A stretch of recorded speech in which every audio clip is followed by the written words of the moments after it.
नमस्कार मित्रों, स्वागत करता हूं आपका हमारे JVNC मेड सिंपल के चैनल में। दोस्तों, आज के इस वीडियो लेक्चर के माध्यम से हम लोग अपने रिटेल बैंकिंग यानी RBWN का यूनिट नंबर 11 डिस्कस करेंगे, जो कि बेस्ड है रेमिटेंस प्रोडक्ट पे। लेसन को शुरुआत करने से पहले जरा देखते हैं क्या क्या टॉपिक हमें समझना है। हमें सबने इलेक्ट्रॉनिक पेमेंट सिस्टम के बारे में समझेंगे, फिर नेशनल इलेक्ट्रॉनिक फंड ट्रांसफर यानी नेफ्ट के बारे में समझेंगे, फिर रियल टाइम ग्रॉस सेटलमेंट यानी RTGS के बारे में समझेंगे, ECS यानी इलेक्ट्रॉनिक क्लियरिंग सर्विस के बारे में समझेंगे, NACH यानी नेशनल ऑटोमेटेड क्लियरिंग हाउस के बारे में समझेंगे, AEPS Aadhaar enable payment system, BBPS Bharat bill payment system और बेंचमार्किंग इंडियन पेमेंट सिस्टम, इसके बारे में समझेंगे। लेसन को शुरुआत करने से पहले मैं आप लोगों को अपने JIV के पेड प्लान के बारे में बताना चाहता हूं। बेसिकली हम लोगों ने 4 सब्जेक्ट के लिए अपने पेड प्लान लॉन्च किए हैं, जो कि RBWM, IEFS, PPV and AFM। इन चारों सब्जेक्ट के लिए पेड कोर्स है। इस पेड कोर्स में आपको quick revision session, unit wise theory, unit wise MCQs के वीडियोज़ और PDF मिलेंगे। यदि आप इस प्लान को, हमारे पास 2 प्लान है जिसमें से आप कोई भी ऑप्ट कर सकते हैं। यदि आपको वीडियोस PDF दोनों चाहिए तो ₹500 पर सब्जेक्ट पड़ेगा। यदि केवल PDF चाहिए तो ₹200 पर सब्जेक्ट पड़ेगा। और यदि आप कॉम्बो पैक लेंगे यानी सबको कंबाइंड लेंगे तो आपको 10% का ऑफर है। डिटेल जानकारी आप मुझे इस नंबर पर व्हाट्सएप करके प्राप्त कर सकते हैं। चलिए दोस्तों, एक एक पॉइंट को ध्यान से समझते हैं। रेमिटेंस जो है एक इंपॉर्टेंट और इंटीग्रल पार्ट है रिटेल बैंकिंग का। रेमिटेंस प्रोडक्ट जो है over period of time physical movement से इंस्टेंट इलेक्ट्रॉनिक ट्रांसफ़र में तब्दील हो गया है across the country, across the globe. Cheques, demand draft, bank order, telegraphic transfer, ये सभी अर्लीस्ट रेमिटेंस प्रोडक्ट हुआ करते थे, जो कि हमारे कोर रेमिटेंस मैकेनिज्म सारे बैंक में अप्लाई होते थे। लेकिन जब से टेक्नोलॉजी आया है दोस्तों, पहले हुआ करता था cheque, demand draft, bank order, telegraphic transfer. जब से टेक्नोलॉजी आया है तो ये रेमिटेंस के स्पेस में भी टेक्नोलॉजी स्पेस आ गया है और बहुत बड़ा चेंज आ गया है रेमिटेंस के स्पेस में। Newer, speedier and innovative remittance in banking. दोस्तों, retail electronic and card based payment have seen a quantum jump. बहुत बड़ा जंप दिखा है रिटेल के इलेक्ट्रॉनिक और कार्ड बेस्ड पेमेंट में, क्योंकि NEFT का इंट्रोडक्शन हुआ है। NEFT क्या होता है? नेशनल इलेक्ट्रॉनिक फंड ट्रांसफ़र, और RTGS यानी कि रियल टाइम ग्रॉस सेटलमेंट। तो RBI ने बहुत सारे इनिशिएटिव लिए हैं ताकि वो अपग्रेड कर सके और इंट्रोड्यूस कर सके safe and efficient mode of payment system in the country, ताकि अपने रिक्वायरमेंट ऑफ पब्लिक की जो रिक्वायरमेंट है उसको मीट कर सके। दोस्तों, ये जो हमारा large geographic spread of the country, हमारा कंट्री का जो लार्ज जोग्राफिक स्प्रेड है, इसका डोमिनेंट फीचर और जो हमारे ब्रांचेस का जो वास्ट नेटवर्क है, हमारे इंडियन बैंकिंग सिस्टम का जो वास्ट नेटवर्क है, इसके लिए दोस्तों collection and delivery of paper instrument की लॉजिस्टिक की रिक्वायरमेंट थी। तो ये एस्पेक्ट बैंकिंग कल्चर का, जो ये एस्पेक्ट है हमारे कंट्री में, ये हमेशा ध्यान में रखा गया जब पेमेंट सिस्टम को डेवलप किया गया। पेपर बेस्ड इंस्ट्रूमेंट जैसे cheques and draft nearly 60% of the volume of total non cash transaction in the country. यानी हमारे कंट्री में जितने भी नॉन कैश ट्रांजेक्शन होते हैं उसमें 60% का यूज, 60% केस में पेपर बेस्ड इंस्ट्रूमेंट होते हैं, जैसे चेक्स और ड्राफ्ट। और वैल्यू टर्म्स में यदि बात करें तो शेयर है 11%। मतलब टोटल 60% जो है नॉन कैश ट्रांजेक्शन हो रहे हैं। जितने भी नॉन कैश ट्रांजेक्शन होते हैं उसमें 60% जो है चेक्स और ड्राफ्ट का ही यूज़ किया जा रहा है, लेकिन वैल्यू के टर्म्स में दोस्तों मात्र 11% है।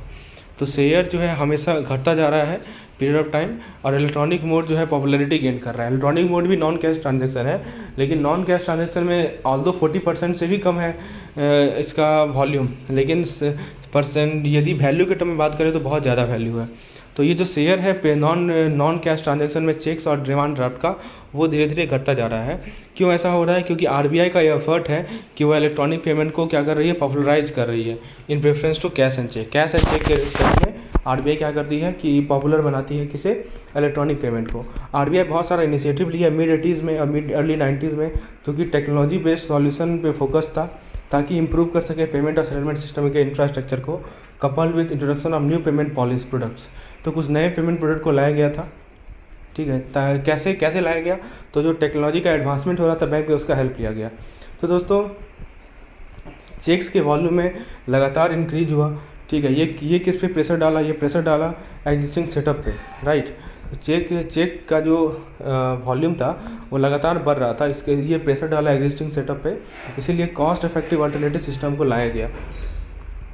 ओवरऑल थ्रस्ट था कि हम पेपर को ट्रांजेक्शन के लिए घटाएं, ठीक है, लेकिन इसमें कुछ टाइम लगता, ताकि कम्प्लीटली आप इलेक्ट्रॉनिक मोड में तुरंत नहीं जा सकते, सर्टेन टाइम लगेगा ही लगेगा।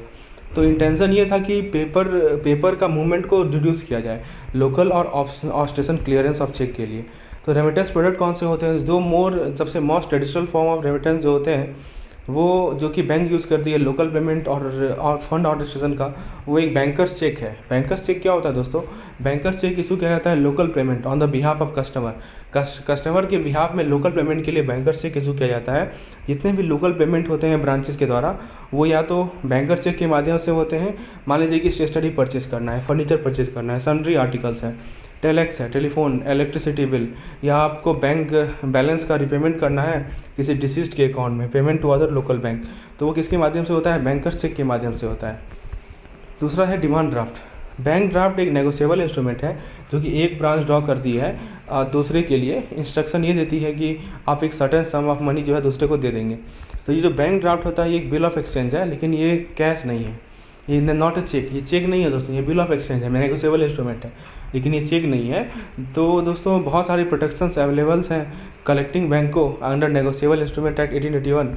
तो ये इसे चेक की तरह ट्रीट किया जाता है, ऑल्दो क्योंकि चेक नहीं है लेकिन फिर भी नेगोशिएबल इंस्ट्रूमेंट एक्ट 1881 के अंतर्गत बहुत सारे प्रोटेक्शन मिले हैं कलेक्टिंग बैंक को, इसीलिए इसको चेक माना जाता है।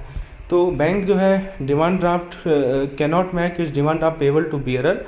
तो ऐसा नहीं कि जिसके जो डिमांड ड्राफ्ट लेके आया उसको बैंक पे करेगी, ये जो है वायलेशन है सेक्शन 31 ऑफ RBI एक्ट 1934। अब दोस्तों बात करते हैं इलेक्ट्रॉनिक पेमेंट सिस्टम की।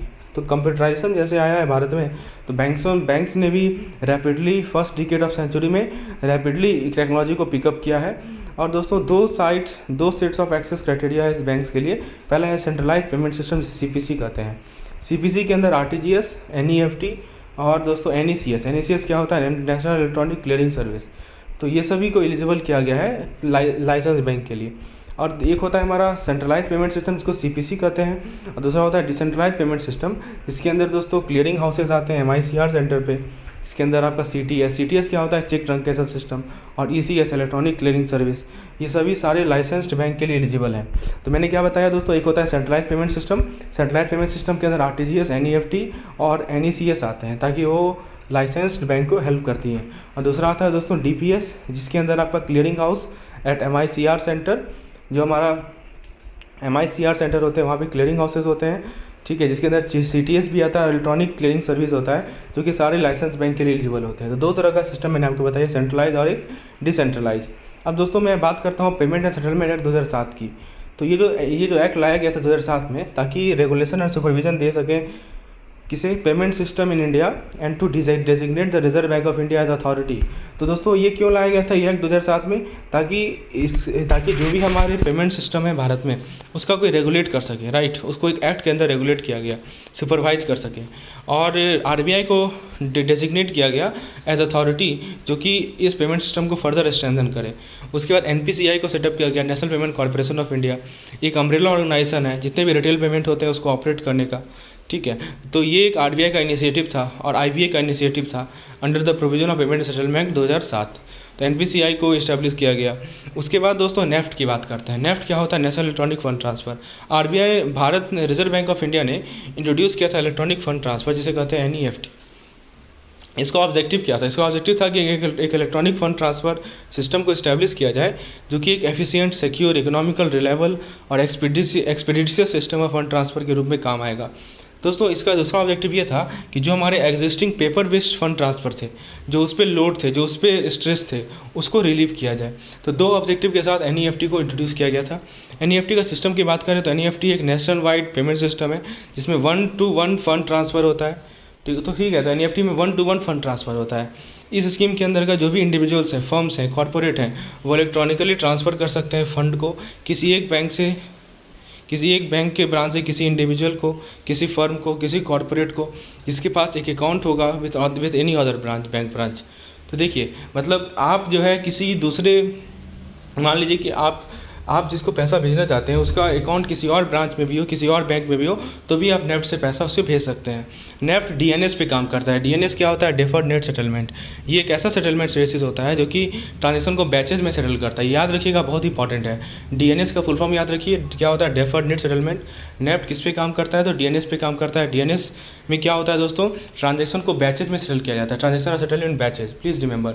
NEFT work on the function of DNS। DNS transaction are settled in batches. तो दोस्तों नेफ्ट का जो फंड ट्रांसफ़र नेटवर्क है, तो एक बैंक ब्रांच को नेफ्ट इनेबल होना चाहिए, राइट। कोई भी बैंक ब्रांच को नेफ्ट से नेफ्ट इनेबल होना पड़ेगा। तो इंडिविजुअल्स हो, फर्म्स हो या कॉरपोरेट हो जो कि एक बैंक के साथ एक अकाउंट मेंटेन कर रहे हैं, तो वो नेफ्ट के माध्यम से फ़ंड ट्रांसफ़र कर सकते हैं। दोस्तों ऐसे कोई भी इंडिविजुअल जिसके पास कोई बैंक अकाउंट नहीं है, जैसे मान लीजिए वॉक इन कस्टमर है, तो वो भी कैश डिपॉजिट करके जो भी ब्रांचेस में नेफ्ट इनेबल्ड है वहाँ पे कैश डिपॉजिट करके ट्रांसफ़र फंड को ट्रांसफ़र कर सकता है। लेकिन ऐसा जो रेमिटेंस होगा वो 50,000 से ज़्यादा नहीं होगा। मतलब मान लीजिए कोई वॉक इन कस्टमर, ऐसा कोई अकाउंट नहीं है, वो क्या करेगा, किसी के पैसा जमा करके किसी के अकाउंट से 50,000 रुपये का मैक्सिमम रेमिटेंस कर सकता है। और ऐसे कस्टमर को अपना फुल डिटेल देना पड़ेगा, जैसे complete address, telephone number etcetera. तो दोस्तों नेफ्ट जो है ऑरिजिनेटर को और रेमिटर को दोनों को फैसिलिटेट करता है कि वो फंड ट्रांसफ़र को इनिशिएट करे without having a bank account. बिना बैंक अकाउंट होने के बावजूद कोई रेमिटर कोई ऑरिजिनेटर फ़ंड को ट्रांसफ़र कर सकता है। जो रेमिटेंस होता है नेफ्ट और आरटीजीएस के थ्रू, वो ट्रांसमिट होता है एसएफएमएस से। किससे होता है? एसएफएमएस पे। एसएफएमएस क्या होता है? Structured financing management system. एक इससे पहले मैंने आपको डीएनएस बताया था। डीएनएस याद है? डेफर्ड नेट सेटलमेंट, जो कि ट्रांजेक्शन को बैचेज में कैरी आउट करता है। दूसरा फुल फॉर्म याद रखिए एसएफएमएस। एसएफएमएस क्या है? Structured financing managing system. दोस्तों फुल फॉर्म को ध्यान रखते जाइए, बहुत ही इंपॉर्टेंट है। एसएफएमएस होता है स्ट्रक्चर्ड फाइनेंसिंग मैनेजिंग सिस्टम। तो जो भी हमारा नेफ्ट और आरटीजीएस का रेमिटेंस होता है वो एसएफएमएस के माध्यम से होता है। जो भी हमारे इंडिविजुअल्स हैं, जो फर्म्स हैं या जो कॉरपोरेट हैं जो कि बैंक के साथ अकाउंट मेंटेन किए हुए हैं, वो फंड रिसीव कर सकते हैं नेफ्ट सिस्टम से। तो नेफ्ट सिस्टम जो है one way cross border transaction को भी फैसिलिटेट करता है, जैसे इंडिया से नेपाल। ठीक है, तो इंडिया से नेपाल यदि पैसा भेजना है तो नेफ्ट के माध्यम से भेजा जा सकता है। तो नेफ्ट जो है आपको one way cross border transfer of fund को भी फैसिलिटेट करता है। इसे कहते हैं Indo Nepal remittance facility scheme.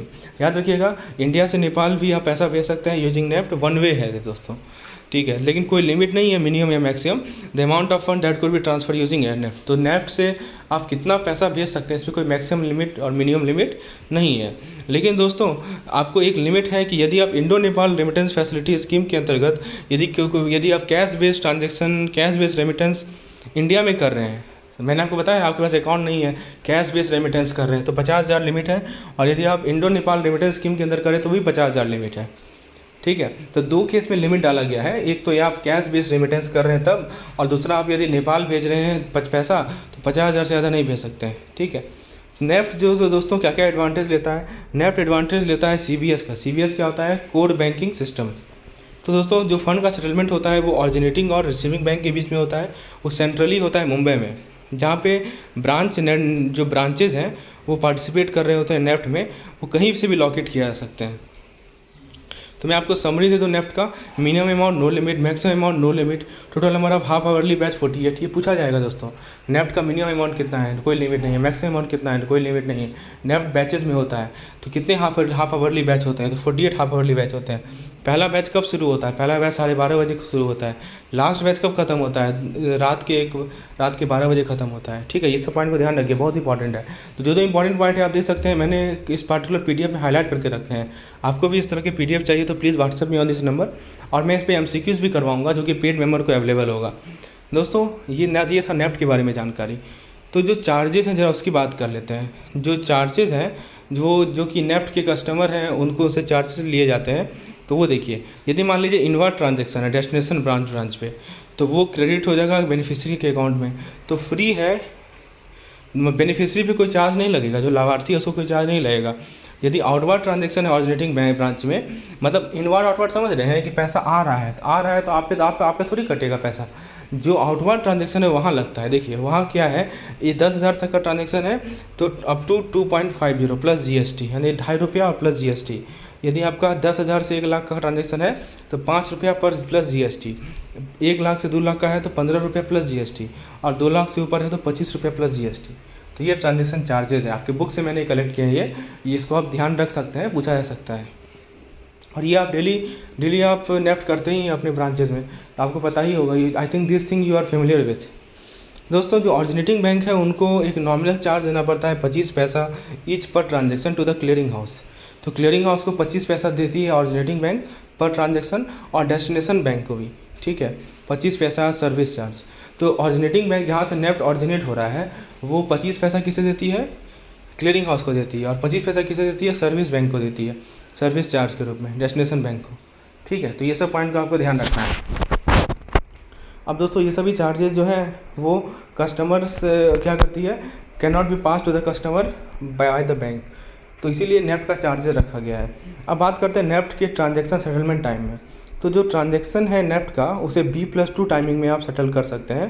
तो इसीलिए बेनिफिशियरी एक्सपेक्ट करती है कि नेफ्ट ट्रांजैक्शन को क्रेडिट हो जाए within 2 business hour from the batch in which the transaction settle. जिस बैच में मैंने बताया ना कि पहला बैच रात के 12:30 बजे शुरू होता है और 12 बजे तक चलता है, तो दोस्तों 48 सेटलमेंट साइकिल होते हैं। तो जिस भी बैच में आपका ट्रांजैक्शन सेटल होगा, ठीक है, तो आपको क्या करना है कि ट्रांजैक्शन को सेटल किया जाता है B+2 टाइमिंग में, और बेनिफिशियरी एक्सपेक्ट करेगी कि नेट ट्रांजैक्शन का जो क्रेडिट है विदिन 2 बिजनेस आवर में हो जाएगा, 2 बिजनेस आवर में हो जाएगा, ठीक है। यदि नेफ्ट अमाउंट नहीं क्रेडिट हुआ 2 घंटा में, तो फिर क्या होगा, मतलब जो भी सेटलमेंट साइकिल था उसके 2 घंटा बाद जो है नेफ्ट का अमाउंट क्रेडिट हो जाना चाहिए।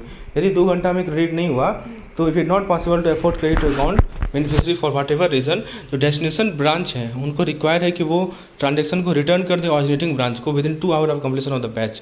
तो जिस बैच में ट्रांजेक्शन को प्रोसेस किया गया उस बैच मान लीजिए उसके 2 घंटा बाद यदि पैसा नहीं गया, तो जो डेस्टिनेशन ब्रांच है वो क्या करेगी, अपने वो जो ट्रांजेक्शन है उसको रिटर्न कर देगी ऑरिजिनेटिंग ब्रांच को।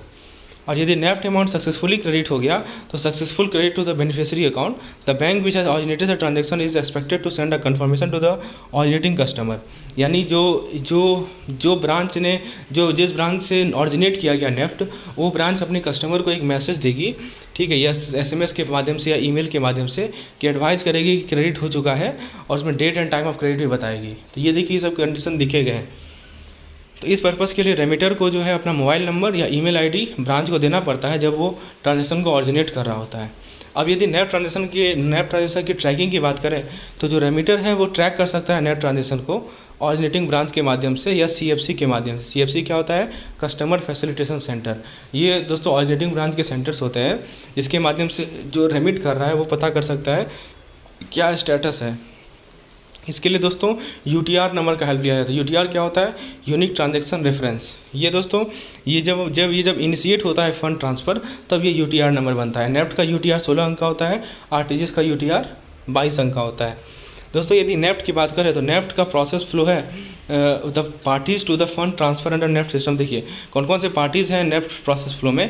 पहला है सेंडिंग बैंक, दूसरा है सेंडिंग सर्विस सेंटर, तीसरा है नेफ्ट क्लियरिंग बैच, चौथा है रिसीविंग सर्विस सेंटर, पाँचवा है बेनिफिशियरी ब्रांच। तो एक सेंडिंग ब्रांच है, एक बेनिफिशियरी ब्रांच है, एक सेंडिंग का सर्विस सेंटर है, एक बेनिफिशियरी का रिसीविंग का सर्विस सेंटर है, और बीच में क्लियरिंग सेंटर आता है।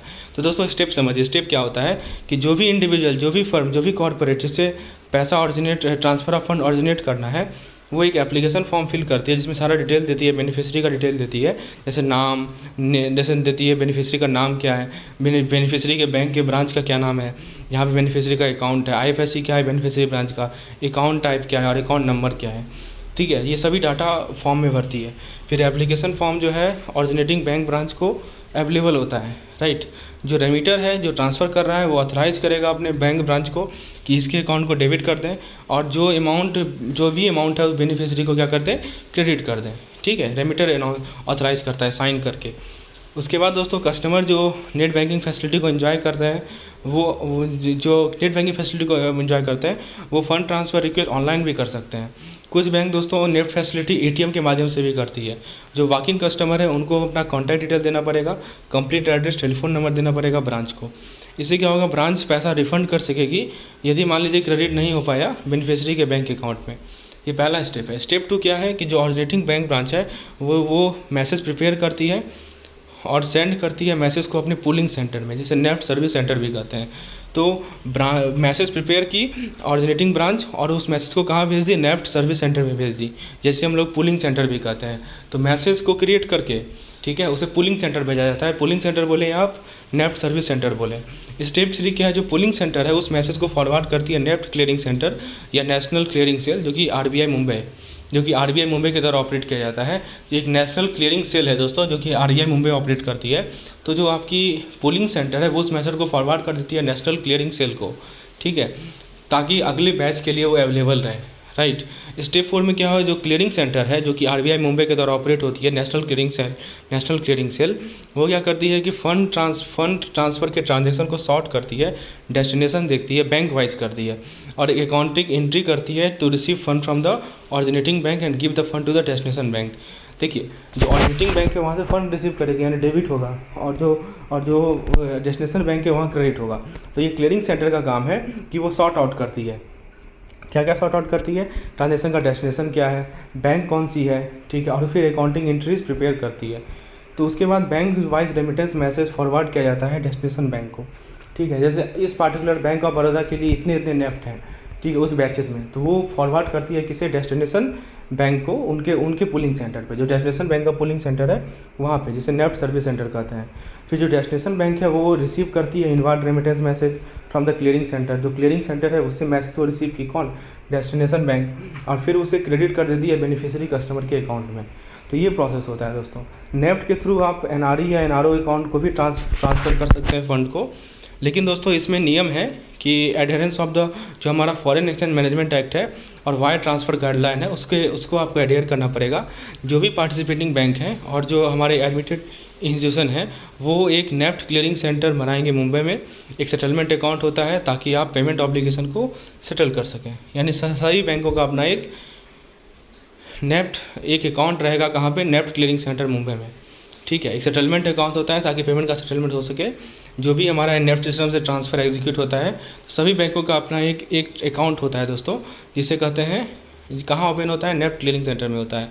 तो जो सेटलमेंट अराइव होते हैं दोस्तों through multilateral netting shall be final and irrevocable, उसे आप रिवोक नहीं कर सकते, वो फाइनल होगा, ठीक है, एज पर section 23 of the payment settlement 2007। और ये जो है आरबीआई के नोटिफाइड है कि जो भी सेटलमेंट अराइव हो गया है वो इररिवोकेबल है, वो फाइनल है, ठीक है। अब दोस्तों अब मैं आपको बताता हूँ कि right and obligation of customer और बैंक, कस्टमर की क्या ऑब्लिगेशन है और बैंक की क्या ऑब्लिगेशन है। तो रिजर्व बैंक ऑफ इंडिया ने प्रेस्क्राइब किया है दोस्तों the right and obligation under NEFT for both customer and bank. क्या क्या राइट है, तो पहला है कि एवरी पार्टिसिपेटिंग बैंक और institution shall maintain the security, integrity and efficiency of the system. यानी ये जो नेफ्ट सिस्टम है उसके सिक्योरिटी को, एफिशिएंसी को मेंटेन करेंगे सभी पार्टिसिपेटिंग बैंक या institution. Fund transfer instruction shall be issued by customer in a manner prescribe by the participating bank. जिस मैनर में पार्टिसिपेटिंग बैंक ने प्रिस्क्राइब किया है उसी मैनर में फ़ंड ट्रांसफ़र इंस्ट्रक्शन कस्टमर देंगे अपने बैंक को। उसके बाद जो फॉर्मेट है वो सारे पार्टिकुलर्स में प्रिक्विजिट होगा। कस्टमर रिस्पॉन्सिबल होगा एक्यूरेसी के लिए बैंक जिम्मेवार नहीं होगी, ठीक है। उसके बाद customer shall be bound by any payment instruction executed by the bank if the bank has executed the payment instruction in the good faith. यदि मान लीजिए बैंक ने गुड फेथ में पेमेंट इंस्ट्रक्शन को एग्जीक्यूट किया तो कस्टमर को वो बाउंड करना पड़ेगा, ठीक है, and in compliance with the security procedure. उसके बाद customer shall not be bound by any payment instruction executed by the bank if he prove that the same was not issued by him. मान लीजिए customer बोलता है कि नहीं मैंने तो ये नहीं लिख के नहीं दिया था, ठीक है, तो वहाँ पे कस्टमर की कोई बाउंडेशन नहीं रहेगी, ठीक है। यदि मान लीजिए किसी कुछ फ्रॉड हो गया, नेग्लिजेंस हो गया या एम्प्लॉय कुछ फ्रॉड कर दिया तो वहाँ पे कस्टमर की कोई ऑब्लिगेशन नहीं है, वहाँ पे बैंक की ऑब्लिगेशन है, ठीक है। Customer shall ensure availability of fund is in account. Customer ये इंश्योर करे कि उसके बैंक अकाउंट में पैसा हो जब वो पेमेंट इंस्ट्रक्शन किसी बैंक को दे रहा है। The payment instruction shall become irrevocable once it is executed by bank. जब बैंक एक बार एग्जीक्यूट कर लिए तो वो उसके वापस नहीं ले सकती, वो इररिवोकेबल हो जाएगा। और बैंक कोई नोटिस ऑफ रिवोकेशन से बाउंड नहीं होती है जब तक ये सिक्योरिटी प्रोसीजर के कंप्लाइंस में नहीं है। तो बैंक को भी कोई ऐसा नहीं है कि आप रिवोक कर सकते हैं यदि प्रॉपर सिक्योरिटी सिस्टम को फॉलो किया गया है तो। उसके बाद क्या है, द सेंडर और originator shall be entitled to claim compensation from the sending bank for the period of delay in the completion of the fund transfer and for any other penalty which में भी limit regular RBI. क्या करिए दोस्तों कि जो sender bank है, जो originator हैं, वो कॉम्पेंसेशन क्लेम कर सकते हैं किससे, सेंडिंग बैंक से। यदि मान लीजिए कुछ डिले हो गया, पेमेंट नहीं पहुंच रहा है, तो वो सेंडिंग बैंक से क्या करेंगे, कॉम्पेंसेशन क्लेम करेंगे, ठीक है, क्यों डिले हो रहा है। और यह पेनल्टी मान लीजिए कुछ आरबीआई ने डिक्लेयर किया है तो उसके लिए भी। और जो कस्टमर है वो कंप्लेन कर सकती है बैंकिंग ओम्बड्समैन को यदि कंप्लेन नहीं रिजॉल्व हुआ विदिन 30 डेज़। तो कस्टमर का पैसा कहीं अटक गया, नहीं आ रहा है पैसा वापस, ठीक है, और नहीं बेनिफिशियरी को पहुंचा, तो बैंक को कंप्लेन की रिजॉल्व नहीं हो पा रहा है बैंक से, तो 30 दिन के अंदर बैंकिंग ओम्बड्समैन को कस्टमर अप्रोच कर सकता है, तो ये सभी नियम है। अब बात करते हैं नेफ्ट की एडवांटेज। तो नेफ्ट की बहुत सारी एडवांटेजेस है दोस्तों, जैसे रेमिटर में need not send the physical cheque भेजने की कोई आवश्यकता नहीं है या डिमांड ड्राफ्ट। दूसरा, बेनिफिशरी को अपना बैंक विजिट करने की ज़रूरत नहीं है। उसके बाद बेनिफिशरी को दोस्तों लॉस या थेफ्ट के बारे में कोई डर की बात नहीं है, राइट। कॉस्ट इफेक्टिव है। जो क्रेडिट कंफर्मेशन है रेमिटेंस का वो SMS से भेज दिया जाता है। उसके बाद रेमिटर जो है वो रेमिटेंस अपने होम घर से भी कर सकता है यूजिंग इंटरनेट बैंकिंग। उसके बाद रियल टाइम सेटलमेंट होता है ट्रांसफ़र ऑफ फंड का सिक्योर मैनर में। तो ये सभी एडवांटेजेस हैं हमारे नेफ्ट के। तो नेफ्ट के बारे में सारी जानकारी मैंने आपको दे दी। DNS और SMS याद रखिएगा। अब बात करते हैं RTGS का। RTGS का फुल फॉर्म होता है रियल टाइम ग्रॉस सेटलमेंट, जिसको डिफाइन किया जाता है instant settlement of fund transfer individually और an order by order basis. तो यहाँ पे क्या होता है, तुरंत सेटलमेंट होता है फंड का, ठीक है, इंडिविजुअली यानी तो ऑर्डर बाय ऑर्डर बेसिस पे बिना नेटिंग के। तो दोस्तों रियल टाइम का क्या मतलब है? रियल टाइम का मतलब है कि इंस्ट्रक्शन का प्रोसेसिंग जो है उसी टाइम हो रहा है जैसे वो रिसीव हुआ। रियल टाइम मतलब जैसे इंस्ट्रक्शन रिसीव हुआ उसी टाइम आपने उसे प्रोसेस कर दिया। और ग्रॉस सेटलमेंट मतलब क्या होता है कि सेटलमेंट ऑफ फंड जो है इंडिविजुअली कैरी आउट हो रहा है, ठीक है, इंस्ट्रक्शन बाय इंस्ट्रक्शन बेसिस हो रहा है। तो इसीलिए रियल टाइम ग्रॉस सेटलमेंट कहा जाता है। रियल टाइम मतलब कि जैसे इंस्ट्रक्शन मिला उसी टाइम आपने क्या किया, उसे प्रोसेस कर दिया। और जैसे ग्रॉस मतलब क्या होता है कि जैसे फंड का सेटलमेंट होगा वो 1-to-1 बेसिस पे होगा, इंडिविजुअल बेसिस पे होगा। तो दोस्तों ग्लोबल प्रैक्टिस, ये जो ग्लोबल प्रैक्टिस है वो भारत में इंट्रोड्यूस हुआ था ताकि रेमिटेंस के मॉडल को चेंज कर सकें और इसमें एफिशिएंसी ला सकें। RTGS ने high value clearing across the centre in all, जितने भी भारत में सेंटर हैं सभी में हाई वैल्यू क्लियरिंग को RTGS ने रिप्लेस किया और एक बहुत सारा एक्सपेंस को सिग्निफिकेंटली बचा लिया, ठीक है। Manual running of such activities, पहले ये सब काम मैनुअली किए जाते थे। जैसे जब से CBS आया है, कोर बैंकिंग सॉल्यूशन सिस्टम आया है सारे बैंकों में, तो बहुत सारे बैंक ने STP इनेबल कर लिया। STP क्या होता है? Straight through processing. किसका? RTGS का, ठीक है। कॉर्पोरेट और रिटेल कस्टमर के लिए STP को इस्टेब्लिश कर दिया है, यानी straight through processing for net banking tool के माध्यम से। यानी जो कॉर्पोरेट और रिटेल कस्टमर है वो नेट बैंकिंग के माध्यम से STP इनेबल कर दिया है इसी बैंकों ने। इसके कारण क्या हुआ, जो ऑपरेटिंग एक्सपेंस है वो और घट गया है और जो ऑपरेशनल रिस्क है बैंकों के लिए वो भी घट गया है। RTGS का मैं आपको प्रोसेस बताता हूँ। तो जो रेमिटेंस और फंड ट्रांसफ़र होता है RTGS के माध्यम से, वो बहुत सारे प्रोसेस इनपुट से गुजरता है, ठीक है, और एक कस्टमर के एंड से दूसरे बेनिफिशियरी के एंड तक पहुँचता है। जो रेमिटेंस है वो structured messaging process and settlement for the message is made on gross basis from the liquidity maintain by the central bank with the settlement bank. दोस्तों इसमें क्या होता है कि जो रेमिटेंस है वो डायनेमिक बेसिस पे क्रेडिट होता है और सेटलमेंट भी डायनेमिक बेसिस पे होता है। That is message communication, remittance, credit and settlement for the credit are done immediately, तुरंत किया जाता है, ठीक है। दोस्तों यदि हम टाइप ऑफ रेमिटेंस की बात करें तो जो ट्रांजेक्शन होता है दोस्तों RTGS में वो होता है inter bank transaction and customer payment transaction and delivery versus payment transaction. तो RTGS के द्वारा कौन कौन सा ट्रांजेक्शन होता है? Inter bank transaction, customer payment transaction and delivery versus payment transaction, DVP जिसे कहते हैं। मैं फिर से बता दूं कौन कौन से ट्रांजेक्शन है, inter bank transaction, customer payment transaction and DVP। तो इंटर बैंक ट्रांजेक्शन को यूज किया जाता है एक पार्टिकुलर बैंक के फाइनेंशियल ऑब्लिगेशन को सेटल करने के लिए। तो ये हमारा इंटर बैंक ट्रांजेक्शन है। दूसरा है कस्टमर पेमेंट ट्रांजेक्शन। इसमें क्या होता है दोस्तों, कस्टमर का information along with the payment message can be transmitted in structured format, यानी कस्टमर का इन्फॉर्मेशन, कस्टमर की जो जानकारी है और पेमेंट मैसेज के साथ इस एक स्ट्रक्चर्ड फॉर्मेट में ट्रांसमिट कर सकते हैं। और चौथा होता है हमारा डिलीवरी वर्सेस पेमेंट ट्रांजेक्शन। ये RBI के सिक्योरिटी सेटलमेंट सिस्टम से राइज होता है और वो सेटल किया जाता है RTGS एक सेपरेट ट्रांजेक्शन। तो दोस्तों आज के लेक्चर को हम यहीं समाप्त करते हैं। आज हमने नेफ्ट RTGS को देखा। अगला लेक्चर पेड मेमोरी के लिए अवेलेबल होगा। यदि आप इस तरह के वीडियोस को चाहते हैं जिसमें सारा चीज़ कंसेप्चुअली समझाया जाए तो आप प्लीज़ मुझे व्हाट्सएप कर इस नंबर पे और हमारे पेड प्लान का हिस्सा बन सकते हैं। धन्यवाद।